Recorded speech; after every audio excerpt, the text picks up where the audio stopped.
Hello, YouTube. Today I wanted to go over my Homelab journey with you and how I built an incredibly overkill system. I've never tried to make a video like this before, so I apologize in advance if I gloss over some things, don't have the best visuals, or sound like an idiot. Who am I? I'm just a guy who's been obsessed with computers since my dad bought me my first computer when I was 13. It was a stunning system with 166 megahertz Intel Pentium, 16 megabytes of RAM, and if I remember correctly, a gigantic 1 gigabyte hard drive. I learned about Linux not long after and was eventually running Slackware. It's been a wild ride since then. Now, almost 30 years later, I'm still learning new things all the time. I dedicated most of my teenage years to learning everything I could and became a self proclaimed software developer. I learned C, SQL, Python, and various other languages. Landed a few small contracts from friends who worked in IT companies. I migrated one company's database from Microsoft Access to MySQL using a custom-built Python script that I've long since lost. I tried to make them a UI for it, but they ended up contracting Oracle to make them a new UI to replace what they had before. Sometime around 2 years ago, I was looking for a new, to me, used PC at the local university surplus shop. There I saw a system I loved. It was a dual Xeon with terrible CPUs and almost no RAM. But it did have 8 hard drive bays, which is what I really wanted. I met a guy who was also looking at it, and we talked for a while. I told him what my plans were for it, and he ended up deciding against getting it, so I walked out with a shiny new, very old NAS box. I bought some 14 terabyte hard drives for it, threw an old SSD into it for a boot disk, ordered 2 of the best Xeons it could take, and 512 gigabytes of ECC RAM for it. It's only DDR3, so the cost was surprisingly low. That's how things started. I got home and decided I should install a NAS operating system in it. I looked at a few, and since I was on a budget, I thought, this free TrueNAS skill seems good, and it being Linux based had me sold. I installed it directly to the SSD and booted it up. For a while, it was doing everything I wanted it to do. But I realized I'm wasting all those extra CPU cores and that massive amount of RAM by just running a NAS. So I downloaded the TrueNAS configuration, including the encryption keys for the hard drives, and then downloaded the latest Proxmox ISO. This is where things really started to take off. So I installed Proxmox in the server, and the first thing I did was install TrueNAS Scale into a VM. I then passed the hard drives through to the VM, and now not only did I have a ton of storage space I could use with Proxmox via NFS and Samba, but I could also start running more things on the NAS and utilizing all those ridiculous amounts of resources. That guy I mentioned earlier from the surplus store, well, we shared Discord information while we were at the store, and he introduced me to one of his friends. This new friend was on my level with computers. We were both trying to create video games. And he told me of this Perforce server that integrates nicely with game development platforms such as Unreal. I found TrueNAS was pretty nice for running apps. At the time, I didn't know what Kubernetes was or really what containers were. I just knew they worked. There's only one problem. I started going overboard and running a huge amount of containers on the TrueNAS VM. This was fine until I lost power or wanted to update Proxmox. Reboot times for the containers was getting insane, and TrueNAS always seems to have issues restarting. Now, sometimes apps didn't start due to some glitch in Kubernetes or TrueNAS. I don't know which. This new friend told me of this magical program called Docker and how I can run apps in it. It's much faster than the Kubernetes in TrueNAS, so I went wild and began making VMs with minimal server installs of Linux to run Docker containers. The first one I ever installed was GitLab, because that's something both I and the other guy wanted to have. GitLab, it turns out, was game-changing. It took a long time to actually get it running. I had to learn how to use certbot to get valid certificates for my domain, expose GitLab to the internet via port forwarding, This wasn't something super new to me, although how I went about it was vastly different from how I did similar things in the past. I spent days learning to configure it, going back and forth with the guy on options, and eventually got everything running. I used NFS to mount storage from the TrueNAS into the VM for the GitLab. I used Docker to run certbot to get certificates for my domain, and Docker to actually run GitLab. Now, instead of relying on this magical apps section of my NAS, I was starting to get familiar with how to deploy containers on my own. I had to learn how container networking works, which is the same as regular networking, just kind of hidden from the LAN. After I got GitLab going, I was determined to learn how to make my own containers. This Docker stuff was amazing. At this point, my home lab was growing. I started out with a crappy little 1 gigabyte Ethernet switch and Wi-Fi router all in one. It had very few ports, and I was starting to plug in more and more things. I also had a Raspberry Pi, so I decided at some point I should replace the old worn down consumer switch with something a little more robust. This is when I started looking at used enterprise switches. I've had some experience configuring Cisco switches from my time in CCNA courses in high school, so I figured that's the way I should go. I didn't really want to expose an out-of-service switch directly to the internet, and here the Raspberry Pi came in clutch. I bought a USB Ethernet adapter and a PoE hat. I went through 3 switches before settling on the one I'm using now.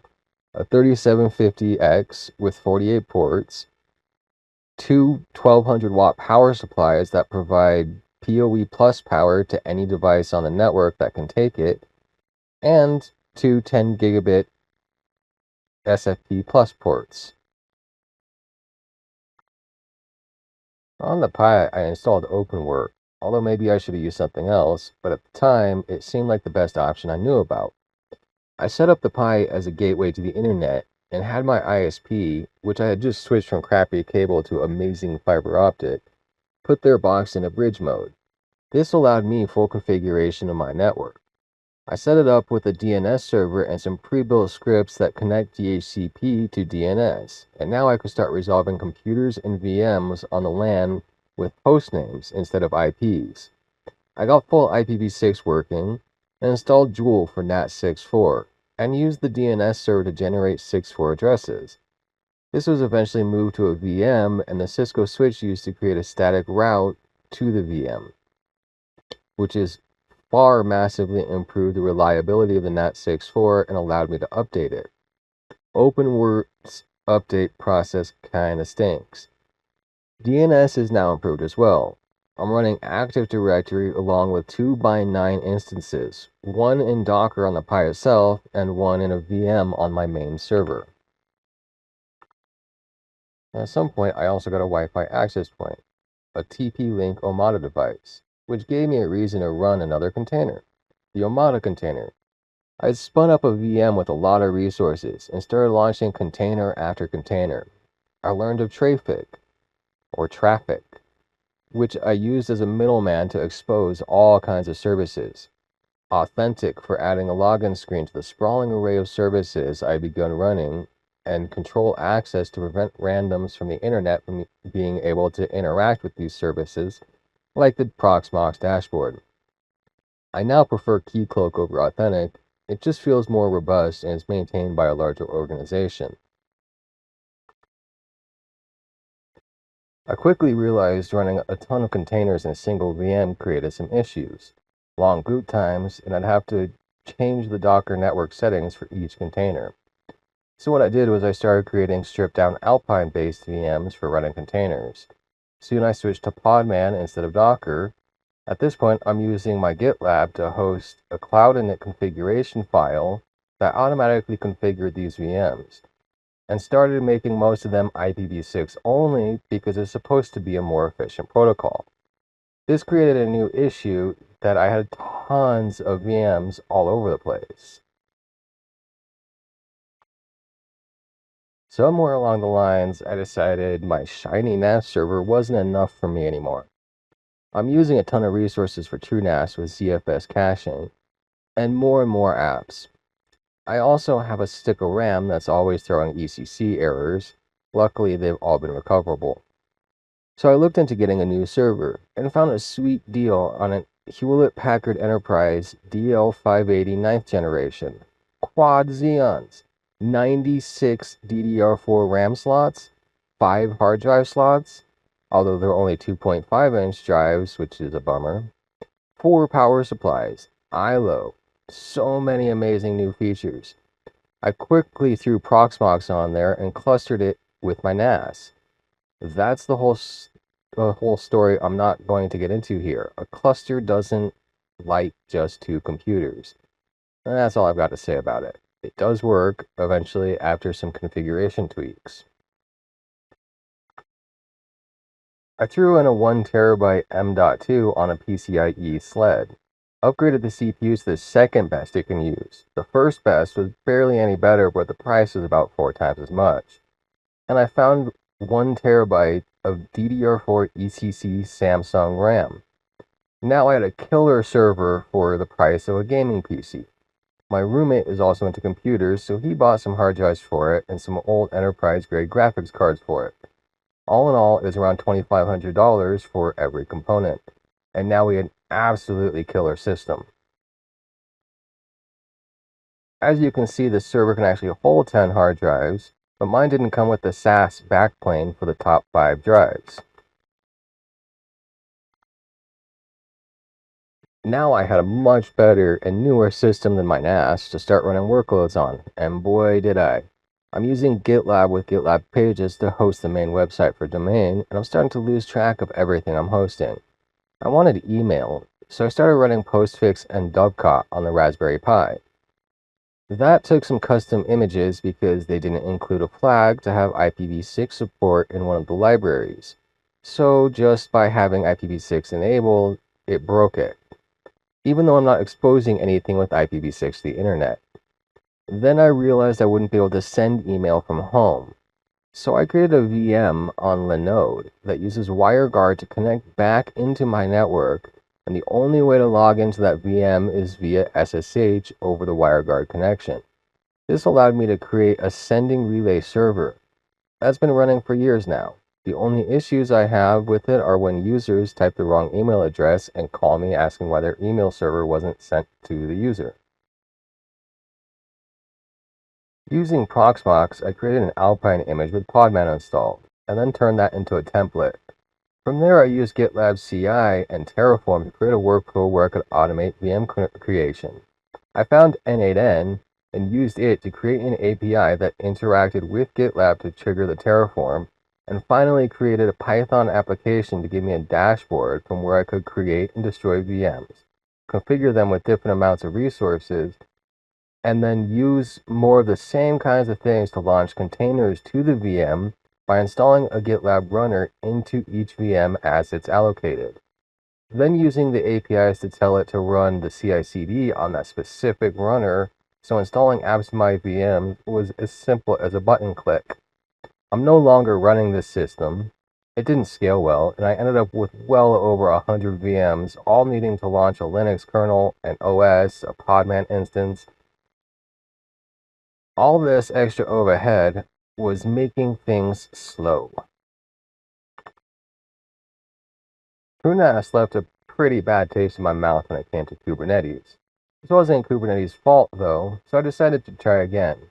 I tried K3OS, which was fine until I needed to reboot it and it never came back online. I didn't really want to run Kubernetes inside of Podman or use a massive platform like OpenShift.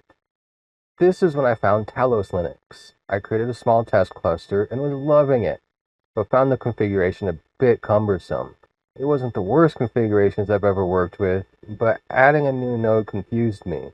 So then I found Omni by the creators of Talos. Omni is an amazing platform that lets me create an ISO that automatically connects back to itself. I have some issues with it to this day, such as Omni needing to be online before any of the Talos nodes created with it can come online, because it's the source of truth for the etcd servers. I installed Rancher to have a solid UI for interacting with the cluster, originally on a VM with Podman. And then I ran into a small problem: storage. Since Talos nodes are ephemeral, I didn't want to use them for any kind of storage. Proxmox to the rescue again. Proxmox has built-in support for Ceph, and I had a ton of hard drives. The only problem is that all of the drives were currently stuck inside of TrueNAS on the large storage server. The 5 drives on the HPE were available, but I still needed some kind of redundancy, and the way Ceph does that is by storing data across multiple nodes. So I had to remove some of the drives from TrueNAS. I left 3 hard drives available to TrueNAS and disconnected the rest of them after moving the data to the 3 I left. Now I had plenty of disk and space for Ceph to run with. I installed the Ceph CSI Kubernetes drivers, and now I've got this shiny Kubernetes platform running with storage available, not doing anything. The very first thing I did was migrate my Trafic virtual machine into the Kubernetes. Then I began migrating all the individual workloads I still use: Vault Warden, Omada, Authentic, and a few others. I didn't move everything over because I didn't feel the need to, just most things. As you can see here, I am running a lot of workloads in Kubernetes now. The coolest new tools I've been using lately are CD, or continuous deployment tools, that live inside the cluster itself. This way, I don't need to share security keys and secrets with GitLab or GitHub. Argo CD is the one I landed on, mostly because of the UI.